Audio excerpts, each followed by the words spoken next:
Shalom, selamat pagi Bapak Ibu Saudara-saudara. Hari ini sebelum kita mulai aktivitas kita, mari kita bersama-sama merenungkan kebenaran firman Tuhan yang menolong kita dalam aktivitas kita. Tuhan Yesus, hari ini kami minta tuntunan-Mu melalui kebenaran firman yang kami dengar. Kami minta kami diajar untuk terus mau hidup di dalam kebenaran. Roh Kudus tolong kami. Beri kami hikmat, beri kami kerendahan hati. Berikan kami hati yang mau menerima kebenaran firman Tuhan dengan lapang dada, dengan hati yang terbuka, pikiran yang terbuka, dan telinga yang terbuka untuk mendengarkan kebenaran firman Tuhan. Terpujilah nama-Mu Tuhan Yesus. Roh Kudus bimbing kami, Roh Kudus tolong kami untuk terus menjadi pribadi yang semakin serupa dan segambar dengan Engkau. Terpujilah nama-Mu. Kami bersyukur di dalam nama Tuhan Yesus. Haleluya. Amin. Bapak Ibu Saudara-saudara, pagi hari ini saya ingin mengajak kita bersama-sama belajar dalam kebenaran firman Tuhan yang terambil dari kitab Markus pasal 4. Kita akan membacanya dari ayat yang ke-3 sampai dengan yang ke-9. Dengarlah, adalah seorang penabur keluar untuk menabur. Pada waktu ia menabur, sebagian benih itu jatuh di pinggir jalan. Lalu datanglah burung dan memakannya sampai habis. Sebagian jatuh di tanah yang berbatu-batu yang tidak banyak tanahnya. Lalu benih itu pun segera tumbuh karena tanahnya tipis.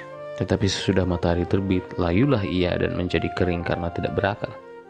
Sebagian lagi jatuh di tengah samak duri. Lalu makin besarlah semak itu dan menghimpitnya sampai mati, sehingga ia tidak berbuah. Dan sebagian jatuh di tanah yang baik. Ia tumbuh dengan suburnya dan berbuah. Hasilnya ada yang 30 kali lipat, ada yang 60 kali lipat, ada yang 100 kali lipat.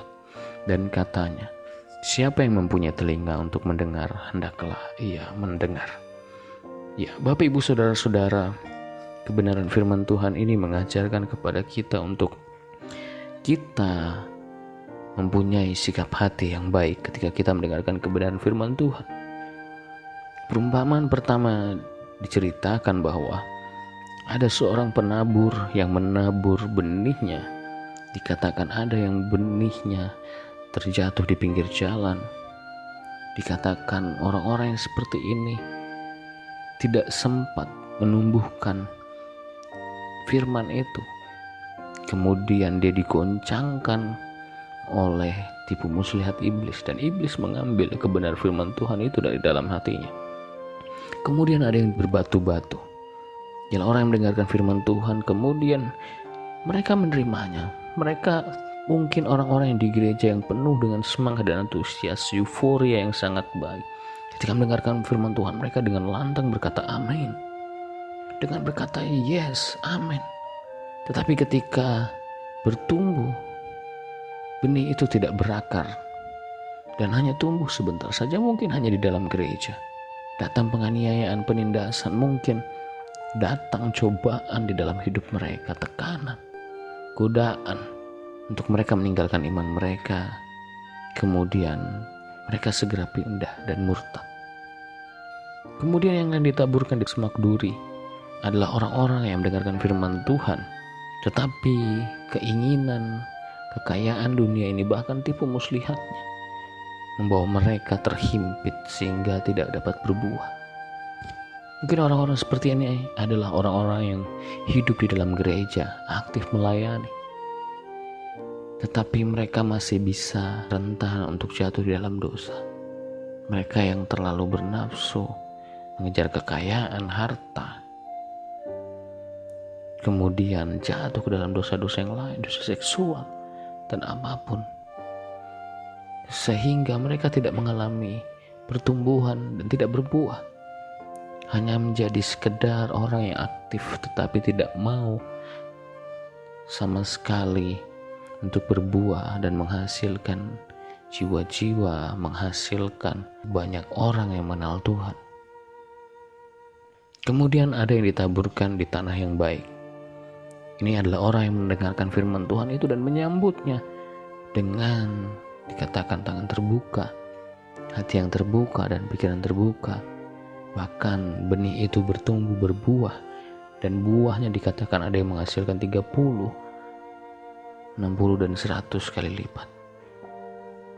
Bapak Ibu Saudara-saudara, dari kebenaran firman Tuhan ini kita belajar bahwa sikap hati kita dibutuhkan ketika kita mendengarkan kebenaran firman Tuhan. Apakah kita datang untuk mendengarkan firman Tuhan dengan kerendahan hati? Dengan hati yang terbuka untuk menerima kebenaran firman Tuhan? Ataukah kita hanya sebagai orang yang meledak-ledak mendengarkan firman Tuhan yang berkata yes, amin, tetapi hanya sesaat saja kita kemudian murtad?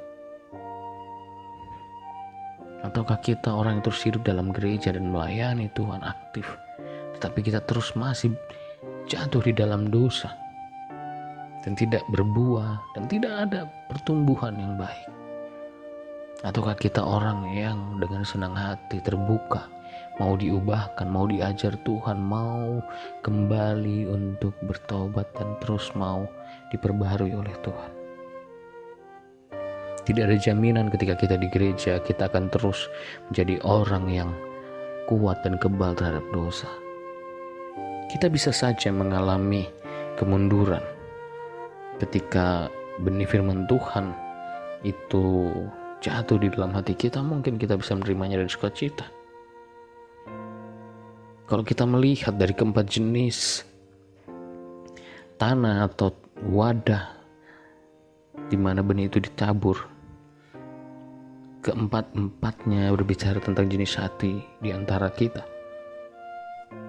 Cara Yesus menjelaskan kondisi hati itu dimulai dengan kualitas yang paling rendah, kemudian meningkat, dan akhirnya yang menunjukkan ke kualitas hati yang paling tinggi. Dari cara ia menjelaskannya menunjukkan bahwa ini adalah sebuah peningkatan. Dari peningkatan kualitas hati yang buruk kemudian naik kepada hati yang baik.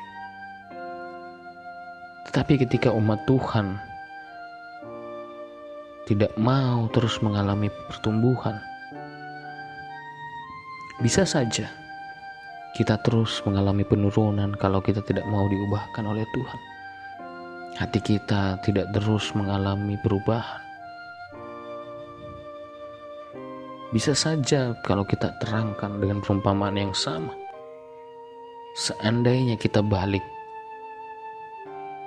kehidupan kita adalah di 4 tanah itu. Pertama, kita mempunyai hati yang baik, tanah yang baik. Tapi kemudian kita mengalami penurunan kualitas kerohanian menjadi tanah yang berona duri, lalu menurun lagi menjadi tanah yang berbatu-batu hingga akhirnya menjadi tanah yang di pinggir jalan. Mengapa bisa begitu? Karena kita tidak mau diubahkan dan kita mengalami penurunan secara kerohanian. Dimulai dengan berlambat-lambat, kemudian menghambat pertumbuhan dan akhirnya menjauhkan kita dari kasih karunia Tuhan. Kalau kita mau untuk terus diubahkan, maka kita harus mempunyai sikap hati yang benar di hadapan Tuhan. Sikap hati yang selalu mau diubahkan. Sikap hati yang terus mau dijamah Tuhan dengan kerendahan hati. Yang paling celaka adalah orang yang tidak bersedia berubah tatkala situasi berubah. Sejatinya yang tidak boleh berubah adalah kebenaran firman Tuhan itu sendiri. Tetapi hati kita seharusnya akan terus mengalami perubahan. Oleh sebab itu, ketika kita mau untuk terus bertumbuh, maka kita harus punya kerendahan hati untuk terus dilawat oleh Tuhan. Ketika kita jatuh, kita minta ampun kepada Tuhan. Tidak mengeraskan diri kita. Hati kita menjadi wadah yang baik. Oleh sebab itu, kita butuh dan perlu untuk menjaga hati kita untuk tetap siap untuk ditabur oleh kebenaran firman Tuhan. Mari kita berdoa. Tuhan Yesus, pagi hari ini kami bersyukur kami diingatkan kembali tentang perumpamaan seorang penabur. Bagaimana firman Tuhan yang ditaburkan kepada kami itu seharusnya bertumbuh subur dalam hidup kami. Ajar kami untuk kami mempunyai hati yang baik, kualitas tanah yang baik, tidak mengalami penurunan secara kerohanian, tidak mengalami penurunan secara iman Tuhan. Kami mau terus di dalam Tuhan, kami tidak mau mengalami goncangan, kami mau hanya terus untuk bergantung sepenuhnya kepada Tuhan. Ajar kami untuk rendah hati, untuk terus mengalami perubahan dan diubahkan, sehingga hati kami terus siap untuk dapat menerima kebenaran firman Tuhan. Berkati kami dalam pekerjaan kami, aktivitas kami, dalam rumah tangga kami, studi kami. Tuhan Yesus saja yang kami andalkan. Terima kasih Bapa, kami bersyukur buat hari ini menyambut dengan penuh sukacita. Dalam nama Tuhan Yesus, haleluya, amin. Terima kasih, Tuhan Yesus memberkati.